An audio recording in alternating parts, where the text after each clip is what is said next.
The Canadian English Dictionary. Over 500 sold. Not many Canadians, I think, eh? Just joking. It's 500,000. And my name is James from EngVid. Welcome. I'm going to help you today learn to use this thing and not this thing. And there's a reason why, and I'm going to tell you why today, because I think it's an important lesson that I don't see people really talk about a lot. In classes, and I teach classes, we mention it, and students always come, not always, bad use of word. They usually use an electric dictionary, but I prefer the paper, because today I'm going to teach you how to build your vocabulary using this, something that's a few hundred years old. So let's start off. Know your dictionary. Do you know what your dictionary? Do you know who your dictionary is or what your dictionary is? I ask you because I'm going to ask you, do you know prescriptive versus descriptive? Most students know the difference, and it's a very important difference for you to know. If you're a native English speaker, this is your dictionary. It's good. It's great. It says things like choral, or of a choir, chorale, slow, stately hymn tune. And you're thinking, well, if you're learning English, what did James just say to me? There's many of these things. Retrench, reduce expenditure, cut. You're like, what? Well, this is because it's prescriptive. Prescriptive. Think of a doctor, the guy who checks your chest, like your heart.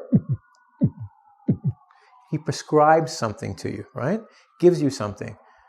But he doesn't give you any extra information. He's the doctor, he's the expert. They tell you and you know. Well, if you have a command of the English language or you speak English, of course, you know all the other words they use. Critic, professional judge. I know all of these words. I don't have to learn these words, so it's great. But if you're learning English, and I want to tell you this because a lot of people don't know. You know my name, right? My name is James, ESL, right? James. I can't even spell my own name. It's a lie. My name is James ESL. And some of you have said, for sure, what is ESL? That's a funny name. Because it's not my name.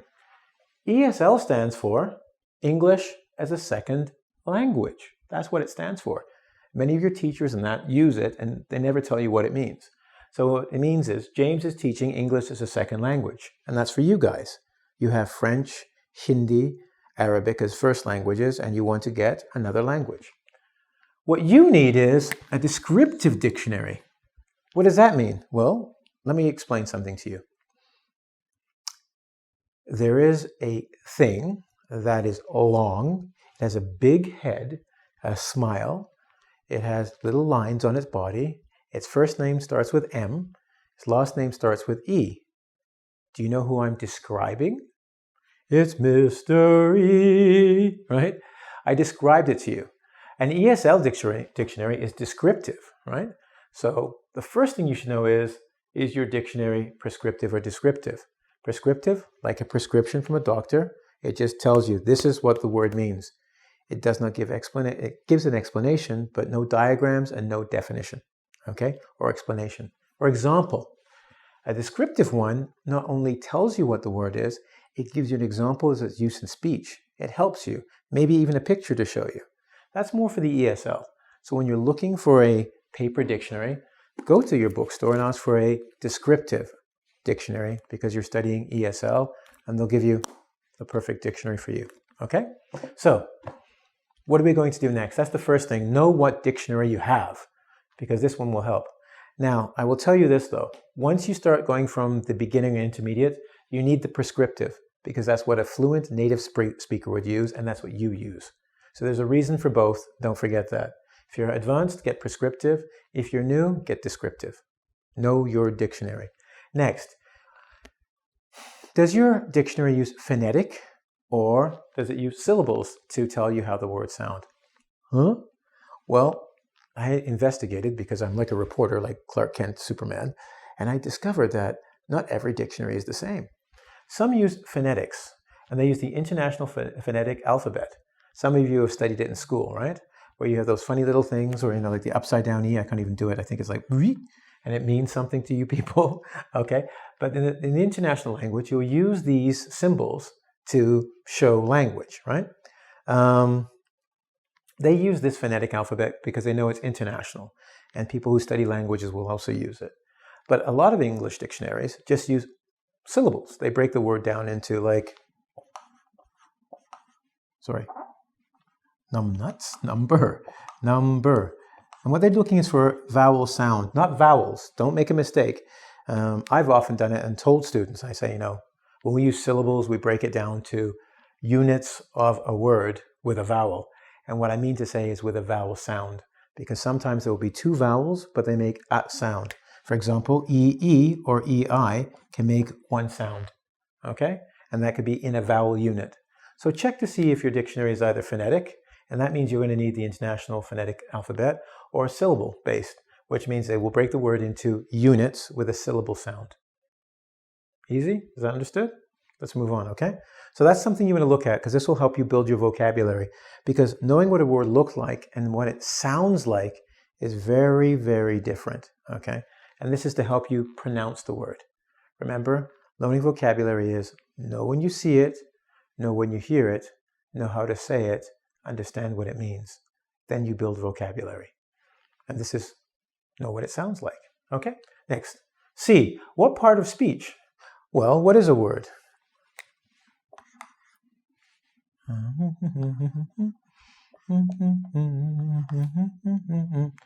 I could spell, that's Beatty, like Ned Beatty, but that's not what I wanted to write.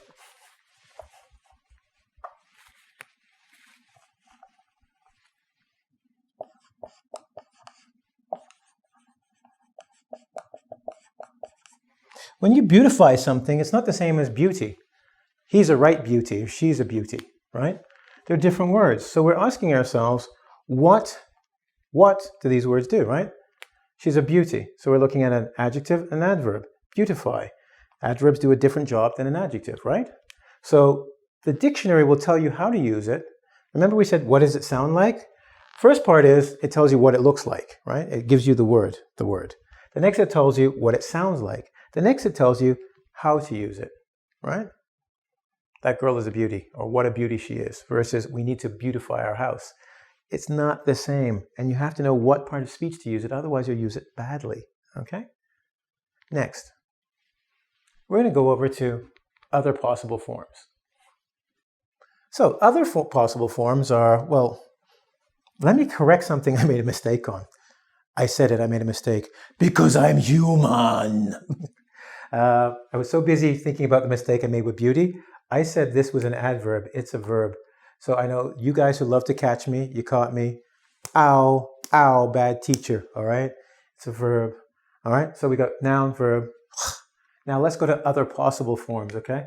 Now, what the dictionary will also do to help you is, after it tells you this is a noun or this is a verb, noun, verb, okay? It'll tell you other forms. So it might tell you, okay, you could do something slow or slowly. Or you can have pant, which is completely different. Pant is and pants, which I'm wearing, but you can't see. I am wearing them, trust me. I'm not doing it in my underwear. E goes naked, I come clothed, okay? So it'll tell you other possible forms that you can use of that word, right? Now, I've given you something to help you with the dictionary, and this is fun. It's a nice short lesson. I'm hoping it's going to be very useful, because even Canadians, I say Canadians, I'm sorry, but a lot of English speakers don't know how to use the dictionary because it's set up in a way, they just kind of look for the definition and they don't know that these things are there to help them. There have been words I've looked for where I've said, like, discombobulate, because I don't know it's discombobulate, because I don't understand if it's phonetic or, the symbol, the syllable. I can speak English, really. And I had to learn when I started teaching students, when they say, teacher, why? And I go, well, this is for this, and that. Oh, golly, it is. This is very helpful stuff, right? But before I go too far off course, which means away from the subject, I want to give you some tips, because this is good. This gives you power, like a superpower. You can use this and go, I can learn words without the use of any other human being. Read, see, and hear. But how about we build? Because that's the nature of this lesson, to build a vocabulary. So let's go over here. Ready? Tips. Tip number 1. Look up words you hear every day, and then look at the words above and below the word to understand prefixes. This sentence makes no sense whatsoever. But it does, because I'll explain it. What I mean is, every day when you're learning English, you're going to learn a new vocabulary word or whatnot. And what I want you to do is take that word, write it down, then go home, open your paper dictionary, okay, and then look at the word. But look at the word above and below, because I'm going to give you one right now. I'm looking here and it says, I'm looking at implore, and it means beg, which means go, please, please, please, please come back to EngVid and see James, please, I beg you. Okay, so implore. Then I look down and imply, and I look up, it says implicit. And each one I get the idea that there's something inside, and I realize I am means inside or in. Ooh, that was interesting. So then I start looking down and there's impossible, importitude, impose, imposter, impotent. I'm not impotent. Maybe the worm, he's soft, but not me. Anyway, well, what I'm saying is, all of these I am words are in here, and I start going, oh my gosh, they all kind of have a similar meaning. It helps me build my vocabulary faster because I learned what's called a prefix. A prefix means pre is before, something in front of a word that gives meaning to the word or adds meaning to the word, right? And that's what we're doing. We're learning it, so it helps me build my vocabulary by learning prefixes. Kind of cool, huh? How about the second one? Let's go to the monitor. He's going to talk again. Ready? Actually, it's not a monitor, it's Mr. E. You've always wondered what I sound like, and yes, I have a sexy voice. So, the next thing you want to do, tip number 2, is randomly. Randomly means not in order, just whenever. For two or three, and try to make sentences. What the heck does that mean? Well, Mr. E, that's why I'm here. What Mr. E meant to say was this. Randomly take, Mr. E, 2 or 3 words, okay? I want to make sure you can see it because I'm running out of room here. So I'm just going to put 2 or 3 words and try and make a sentence with it. So I got word S. See, 2 mistakes. Are you happy now? Bad, James. Okay, look. So look at randomly for 2 or 3 words. Just open up the dictionary and you take bloom and then take incentive and then take platinum. As an incentive for my blooming business, I got a platinum card. Oh, he teaches English. That's right, I do. And what I'm saying is, you take 2 or 3 words randomly, right? And you try and make a sentence with them using the rules you find from the dictionary. Is it a verb? Is it an adjective? Put them in place. That'll help teach you syntax. So here are 2 ways you can, by yourself, use this book by yourself and work on your English. Learn things that you haven't been taught and improve, or, as I said, build your vocabulary. Do you like that? Our little moderator, Mr. E, that voice of his, will be back, right? To help you build your English, vocabulary, syntax, conversation skills, grammar, and whatnot. I like that word. That's my word of the day. Anyway, thanks a lot, Mr. E. Out. Know your dictionary and know yourself, and you'll be victorious in every conversation you have. Know only... Shut up with the Sun Tzu already. Okay.